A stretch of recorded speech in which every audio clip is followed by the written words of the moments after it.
Paano kung isang maling desisyon mo sa pera ang dahilan kung bakit ka nananatili sa parehong sitwasyon hanggang ngayon? Ilang beses mo na bang sinabi sa sarili mo na mag-iipon ka pero nauuwi lang sa wala? Alam mo ba na hindi kakulangan sa kita ang problema ng karamihan kundi maling paghawak nito? Sa mundong mabilis ang galaw ng pera, ang marunong humawak ang siyang tunay na umaangat. Kung gusto mong magbago ang takbo ng buhay mo, kailangan mong baguhin ang paraan ng pagtingin mo sa pera. Maraming Pilipino ang masipag, pero bakit tila hirap pa rin makaahon sa buhay? Hindi sapat ang sipag kung wala kang diskarte sa paghawak ng kinikita mo. Ang pera ay hindi lang basta ginagastos, kundi pinapalago at pinapahalagahan. Sa bawat sweldo na dumadaan sa kamay mo, may pagkakataon kang baguhin ang kinabukasan mo. Ang tanong, handa ka bang matutunan kung paano ito gawin ng tama? Bago tayo magsimula, iniimbitahan kita na mag-subscribe sa ating channel. Para lagi kang updated sa mga bagong videos na aking gagawin, paki-like na din ito at share sa iyong mga kaibigan at tuklasin natin kung paano umasenso sa buhay.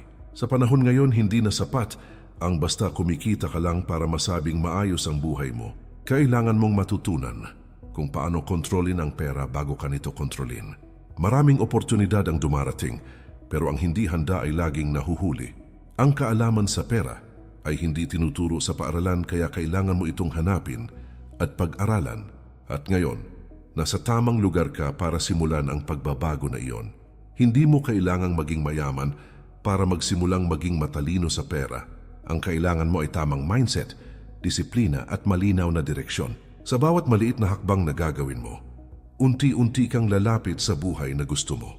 Ang sikreto ng mga successful ay hindi lang sa laki ng kita, kundi sa galing nilang mag-manage nito. Kaya manatili ka hanggang dulo, dahil ang mga susunod na tips ay maaring magbago ng iyong pananaw at ng iyong kinabukasan. Isipin mo na lang kung saan ka na sana ngayon kung noon pa lang ay natutunan mo na ang tamang paghawak ng pera. Ilang oportunidad na ba ang dumaan sa buhay mo na hindi mo nasulit dahil kulang ka sa kaalaman? Hindi pa huli ang lahat para magsimula at baguhin ang direksyon ng iyong buhay pinansyal. Ang bawat desisyon mo simula ngayon ay may malaking epekto sa iyong kinabukasan. Kaya ihanda mo ang sarili mo dahil ang mga susunod na aral ay hindi lang simpleng tips kundi gabay para sa mas maayos at masaganang buhay. Una, magkaroon ng malinaw na budget. Maraming tao ang nagtatrabaho ng buong araw, pero hindi pa rin malaman kung saan napupunta ang kanilang kinikita. Dito pumapasok ang kahalagahan ng pagkakaroon ng malinaw at organisadong plano sa pera. Kapag wala kang direksyon, madali kang madadala sa mga biglaang gastos na hindi naman talaga kailangan. Unti-unti nitong kinakain ang dapat sana ay naiipon o napapakinabangan mo sa mas mahalagang bagay. Kapag nagsimula kang mag-budget, mas nagiging intentional ka sa bawat desisyon na may kinalaman sa pera. Hindi kailangang komplikado ang paggawa ng budget para ito ay maging epektibo sa iyong pang-araw-araw na buhay. Pwede kang magsimula sa simpleng paglista ng lahat ng pumapasok at lumalabas na pera sa loob ng isang buwan. Sa ganitong paraan, nagkakaroon ka ng malinaw na larawan kung alin ang kailangan at alin ang pwedeng bawasan. Mas nagiging aware ka rin sa mga maliit na gastos na dati ay hindi mo pinapansin, pero malaki pala ang epekto sa kabuuan. Ang simpleng hakbang na ito ay nagbibigay sa iyo ng mas malakas na kontrol sa iyong pinansyal na sitwasyon. Kapag nakita mo na ang iyong mga gastusin, mas madali mo nang maihahati ang iyong pera sa tamang kategorya.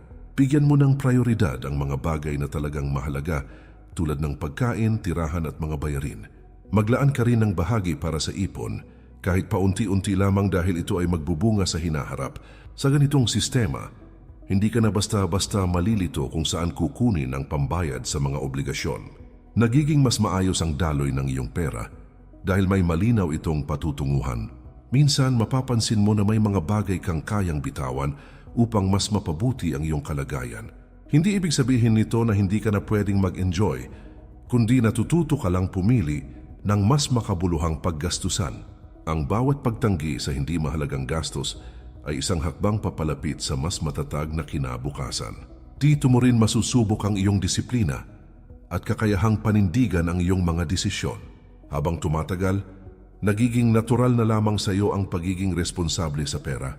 Kapag naging bahagi na ng iyong routine ang pagbabudget, mapapansin mong nababawasan ang iyong stress sa pera. Mas nagiging kampante ka dahil alam mong may plano ka at hindi ka basta-basta mabibigla sa gastusin.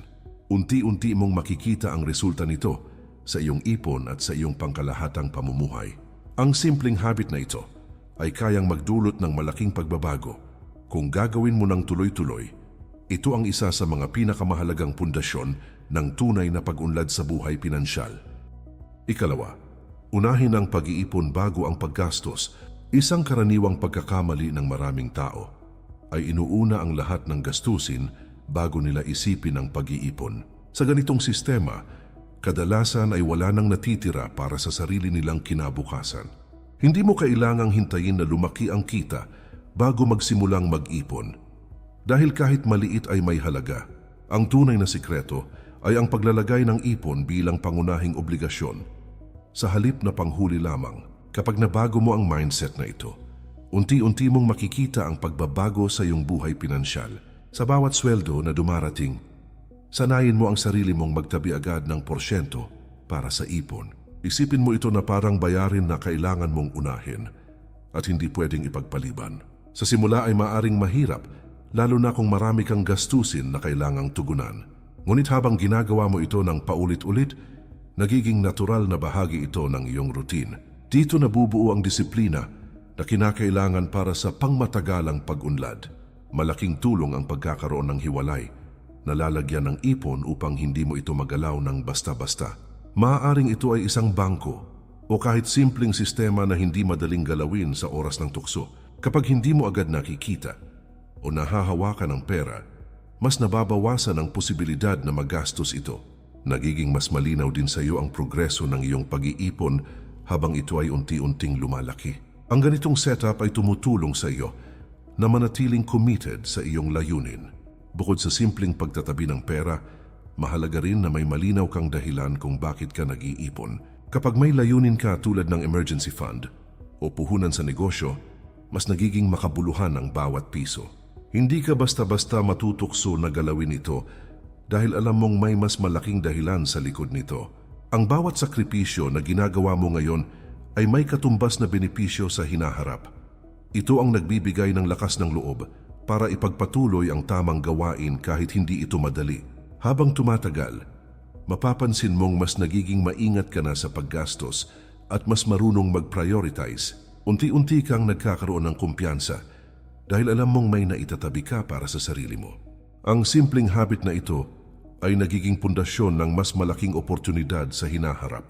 Mas nagiging handa ka rin sa mga hindi inaasahang pangyayari dahil may sandigan ka. Sa ganitong paraan, ang pag-iipon ay hindi na lang simpleng gawain kundi isang makapangyarihang hakbang tungo sa mas maayos na buhay. Ikatlo, iwasan ang utang na walang plano. Maraming Pilipino ang nasasanay sa pag-utang bilang mabilis na solusyon sa kakulangan sa pera. Sa umpisa ay parang nakakatulong ito dahil natutugunan agad ang pangangailangan ng hindi na naghihintay. Ngunit kapag wala itong malinaw na plano ng pagbabayad, nagiging pabigat ito sa paglipas ng panahon. Unti-unti nitong kinakain ang iyong kita dahil sa interes at sunod-sunod na obligasyon na dumaragdag bawat buwan. Kapag hindi mo ito nakontrol, maaari kang maipit sa siklo ng utang na mahirap takasan at lalong nagpapabigat sa iyong sitwasyon. Hindi lahat ng utang ay masama kung ito ay ginagamit sa tamang paraan at may malinaw na layunin. Halimbawa nito ay ang pag-utang para sa negosyo o edukasyon na may potensyal na magbigay ng pangmatagalang benepisyo. Ngunit kung ang utang ay napupunta lamang sa luho o pansamantalang kasiyahan, ito ay nagiging delikado sa iyong kinabukasan. Mahalagang matutunan ang pagkakaiba ng pangangailangan at kagustuhan bago gumawa ng ganitong desisyon. Sa ganitong paraan, mas nagiging responsable ka sa bawat hakbang na may kinalaman sa iyong pera. Kung ikaw ay may existing na utang, mas mabuting gumawa ka agad ng konkretong plano kung paano ito babayaran ng tuloy-tuloy. Unahin mong bayaran ang may pinakamataas na interes upang mabawasan ang kabuang gastos sa mas mahabang panahon. Maglaan ka ng bahagi ng iyong kita buwan-buwan para dito at siguraduhin hindi mo ito malalampasan o makakalimutan. Maaaring mangailangan ito ng sakripisyo tulad ng pagbabawas ng ilang hindi mahalagang gastusin. Ngunit ang bawat hakbang na ito ay unti-unting magpapagaan sa iyong pinansyal na responsibilidad. Mahalaga rin na iwasan ang pagkuha ng panibagong utang habang hindi pa natatapos ang kasalukuyan mong obligasyon. Ito ang madalas na dahilan kung bakit lalo pang lumalala ang sitwasyon ng maraming tao. Ang pagdagdag ng panibagong utang ay lalo lamang nagpapahirap sa pagbangon at nagdudulot ng mas malaking problema. Mas mainam na ituon ang iyong atensyon sa pag-aayos ng kasalukuyang utang bago pumasok sa panibagong responsibilidad. Sa ganitong paraan, mas nagiging kontrolado at maayos ang iyong pinansyal na direksyon. Kapag natutunan mong kontrolin ang iyong sarili sa pag-utang, mas nagiging magaan ang iyong pakiramdam sa araw-araw. Mas nagkakaroon ka ng kalayaan dahil hindi ka na nakatali sa mga obligasyon na patuloy na kumakain sa iyong kita. Ang perang dati ay napupunta sa interes ay maaari mo nang gamitin sa pag-iipon o pagpapalago ng iyong pera. Unti-unti mong mabubuo ang tiwala sa sarili na kaya mong pamahalaan ang iyong pananalapi ng mas maayos. At sa tuloy-tuloy mong pag-iwas sa hindi planadong utang, mas nagiging matibay at panatag ang iyong kinabukasan. Ika-4, matutong mag-invest para sa hinaharap. Maraming tao ang nag-iipon ngunit hindi nila napapalaki ang kanilang pera dahil nananatili lamang ito sa iisang lugar. Kung nais mong tunay na umangat, mahalagang matutunan mo kung paano palaguin ang iyong kinikita sa pamamagitan ng tamang pag-invest. Ang pag-iipon ay mahalaga, ngunit ang pag-i-invest ang nagbibigay ng pagkakataon na lumago ang iyong pera sa paglipas ng panahon. Sa pamamagitan nito, ang pera mo ay hindi lamang nakatambak, kundi patuloy na nagtatrabaho para sa iyo kahit ikaw ay nagpapahinga. Ito ang isa sa mga sikreto ng mga taong marunong magpalago ng kanilang yaman. Hindi mo kailangang maging eksperto agad upang magsimulang mag-invest dahil lahat ay nagsisimula sa pagiging baguhan. Ang mahalaga ay handa kang matuto at unawain ang mga basic na konsepto bago ka pumasok sa anumang oportunidad. Maraming paraan ng pag-invest tulad ng maliit na negosyo o iba pang legal na mapagkakakitaan. Mas mainam na pumili ng bagay na naiintindihan mo upang mabawasan ang panganib ng pagkalugi. Sa ganitong paraan, mas nagiging kampante ka sa bawat hakbang na iyong gagawin. Mahalaga rin na magsimula ka sa halagang kaya mong mawala nang hindi naapektuhan ang iyong pang-araw-araw na pangangailangan. Ang pag-invest ay may kasamang risk, kaya kailangan itong paghandaan ng maayos. Huwag mong ilalagay ang lahat ng iyong pera sa isang lugar upang maiwasan ang malaking pagkawala. Mas mainam na hati-hatiin ito sa iba-ibang oportunidad kung saan may potensyal itong lumago. Ang tamang diskarte ang magbibigay sa iyo ng mas malaking tsansa na magtagumpay. Habang ikaw ay nag-i-invest, patuloy kang matuto at maghanap ng impormasyon na makakatulong sa iyong desisyon. Ang kaalaman ay isa sa pinakamahalagang puhunan na hindi mawawala sa iyo. Sa bawat karanasan, natututo ka kung ano ang dapat mong gawin at iwasan sa susunod. Unti-unti kang nagiging mas kumpiyansa sa paghawak ng mas malalaking oportunidad. Ito ang proseso na magdadala sa iyo sa mas mataas na antas ng iyong pinansyal na kakayahan. Sa paglipas ng panahon, makikita mo na ang maliit mong sinimulan ay unti-unting lumalago.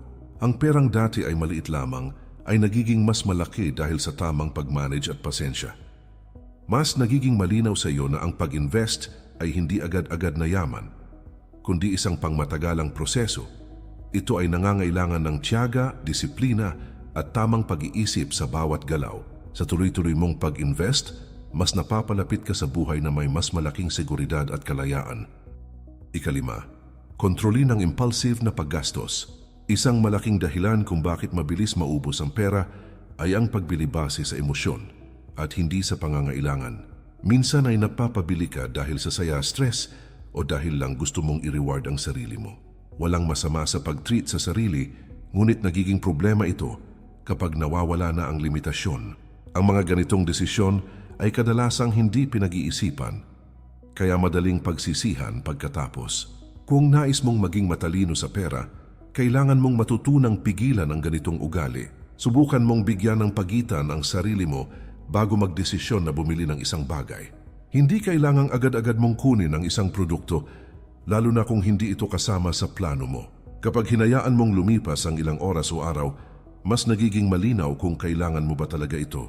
Madalas ay napapansin mong hindi naman pala ito ganoon kahalaga sa iyong buhay. Sa simpleng habit na ito, nababawasan ang hindi kinakailangang gastos.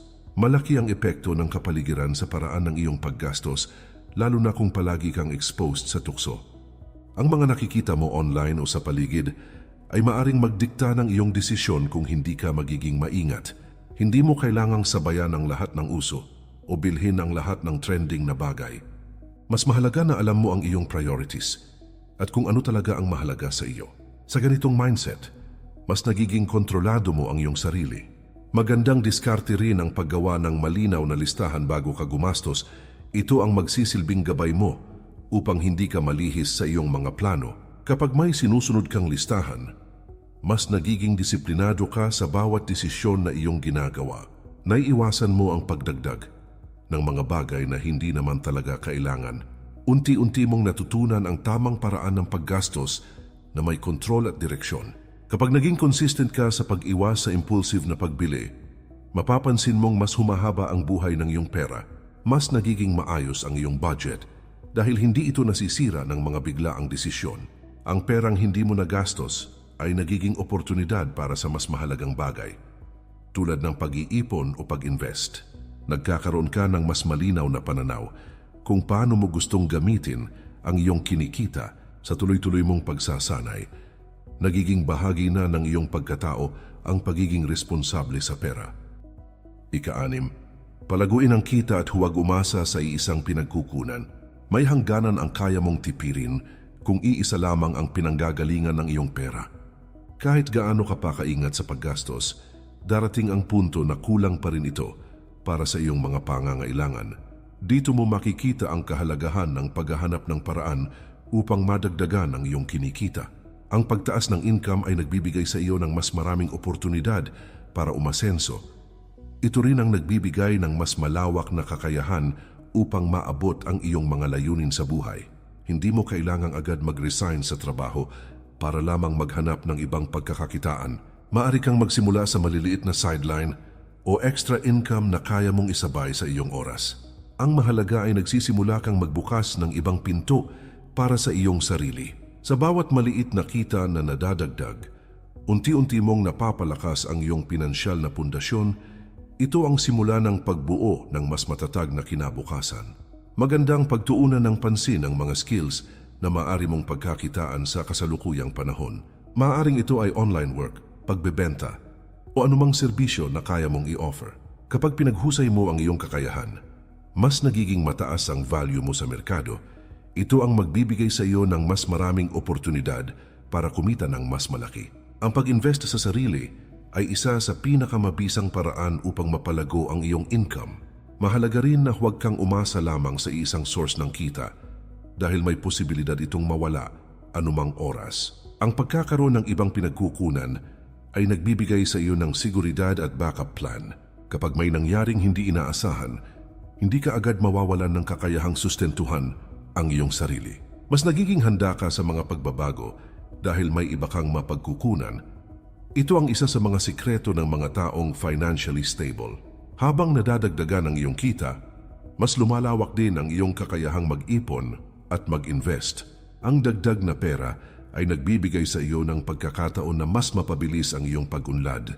Nagkakaroon ka ng mas maraming option kung paano mo palalaguin ang iyong pinaghirapan.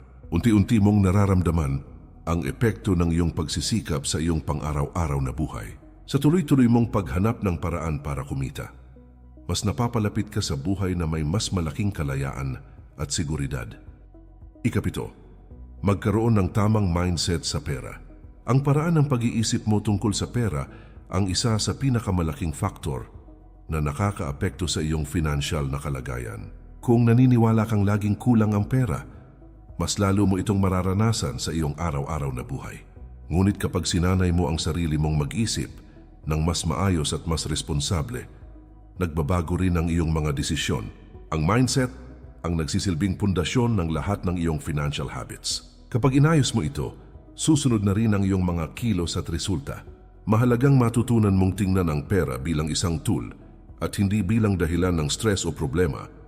Ito ay isang bagay na maaari mong kontrolin kung alam mo kung paano ito gamitin ng tama. Sa halip na matakot o mag-alala, mas mainam na pag-aralan kung paano ito palaguin at pangalagaan. Ang tamang pananaw ay nagbibigay sa iyo ng kumpiyansa sa paghawak ng iyong kinikita. Unti-unti mong nabubuo ang mas matibay na relasyon sa iyong pananalapi. Iwasan mong ikumpara ang sarili mo sa iba dahil iba-iba ang sitwasyon at pinagdadaanan ng bawat tao.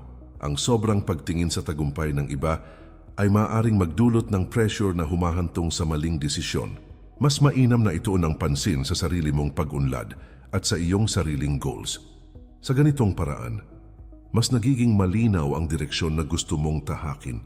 Natututo kang mag-appreciate ng iyong sariling progreso kahit gaano pa ito kaliit. Mahalaga rin ang pagiging bukas sa pagkatuto at pagtanggap ng bagong kaalaman tungkol sa pera. Ang mundo ng pananalapi ay patuloy na nagbabago, kaya kailangan mong sumabay at mag-adjust. Sa bawat bagong natutunan, mas nagiging handa ka sa mga oportunidad at hamon na darating. Ito ay nagbibigay sa iyo ng mas malawak na pananaw at kakayahan sa pagdedesisyon. Ang patuloy na pag-unlad ng iyong kaalaman ay direktang nakakaapekto sa iyong kinabukasan. Kapag nabuo mo ang tamang mindset, mas nagiging madali ang pagsunod sa mga tamang gawain tungkol sa pera. Ang disiplina ay nagiging natural at hindi napilit sa iyong pang-araw-araw na buhay. Mas nagiging malinaw ang iyong mga layunin at mas determinado kang maabot ang mga ito. Ang bawat hakbang mo ay nagiging mas may direksyon at mas may kabuluhan. Sa ganitong paraan, hindi lang pera ang nagbabago, kundi pati ang kabuuan ng iyong pamumuhay. Akala mo ba sapat na ang kaalaman para tuluyang magbago ang takbo ng iyong buhay pagdating sa pera?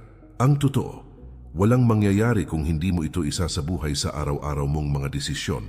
Ang bawat natutunan mo ngayon ay mananatiling salita lamang kung hindi mo ito gagawing aksyon. Ang tunay na pagbabago ay nagsisimula sa disiplina at sa pagpili ng tama kahit hindi ito komportable. Ngayon ang pinakamagandang panahon para simulan ang bagong direksyon ng iyong buhay pinansyal. Balikan mo ang mga aral na napag-usapan at piliin kung alin ang kaya mong simulan agad. Hindi mo kailangang baguhin ang lahat sa isang iglap dahil ang mahalaga ay ang tuloy-tuloy na pag-usad. Ang maliliit na hakbang na ginagawa mo araw-araw ang magbubuo ng malaking resulta sa hinaharap. Sa bawat tamang galaw, unti-unti mong inaayos ang iyong kinabukasan. Ito ang proseso na magdadala sa iyo sa mas maayos at mas matatag na pamumuhay. Muli kaibigan, iniimbitahan kita na mag-subscribe sa ating channel para lagi kang updated sa mga bagong videos na aking gagawin. Paki-like na din ito at share sa iyong mga kaibigan at tuklasin natin kung paano umasenso sa buhay. Hindi mahalaga kung gaano kabagal ang simula, basta hindi ka tumitigil sa pag-abante. Ang bawat araw ay may dalang pagkakataon para mas maging maayos ang iyong mga desisyon. Ang consistency ang magbibigay sa iyo ng tunay na pagbabago na hinahanap mo. Sa paglipas ng panahon, makikita mo ang bunga ng iyong pagsisikap at pagtitiyaga. Ang simpleng pagsunod sa tamang prinsipyo ay kayang magdala ng malaking epekto sa iyong buhay. Darating ang punto na mararamdaman mo ang gaan ng buhay dahil kontrolado mo na ang iyong pera. Mas nagiging malinaw ang iyong mga plano at mas nagiging kumpiyansa ka sa bawat hakbang na iyong ginagawa. Ang dating pangarap ay unti-unti nang nagiging realidad dahil sa tamang diskarte at mindset. Ang lahat ng ito ay nagsimula sa simpleng desisyon na magbago at matuto. Kaya kumilos ka na at panindigan ang mga aral na natutunan mo simula ngayon.